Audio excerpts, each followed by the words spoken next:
This was an extensive operation, Divya, as you rightly mentioned. It involved at least 14 to 15 pilots piloting 6 to 7 different really complex aircraft.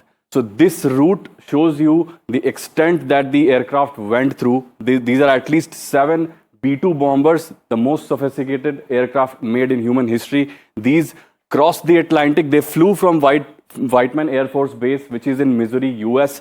They flew across the Atlantic, went across the African continent, and then they reached over the Iranian airspace. And this is where the operation started. This is where the main action took place. We'll have more graphics in place. These are the support aircraft of the B-2 bombers. So the first two B-2 bombers dropped bombs on Fordow and Natanz. Fordow and Natanz are two of the most sophisticated Iran nuclear sites in history.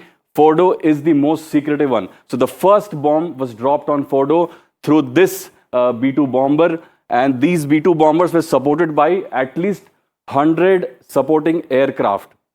And these were in place so that if Iranians fire some counter missiles, they can also fire back and counter them. So luckily for US forces, that did not happen. They have said that Iran did not fire any missiles. They were there as a stealth mission, and they were extracted from there quite stealthily. So they dropped the bombs on Fordow and Natanz, and Esfahan is where Esfahan was attacked through the naval forces here. Naval forces attacked some Tomahawk missiles on Esfahan, and that is how the third nuclear facility was attacked. And that is how the aircraft returned. The return journey was almost 19-hour long. They took totally about 37 hours to complete this mission. While the aircraft, all the 7 B-2 bombers were en route airborne, some refueling mission took place. These are some representative graphics to show you the refueling mission. So there were at least 3 to 4 refueling missions. The aircraft did not land anywhere. They flew across the Atlantic and then towards the Mediterranean and then towards Iran.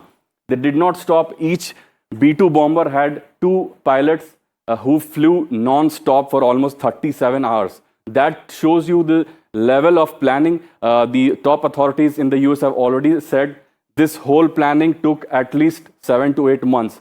So that goes to show the level of precision this operation had, and it goes to show the mechanism that the US has when it comes to stealth bombers.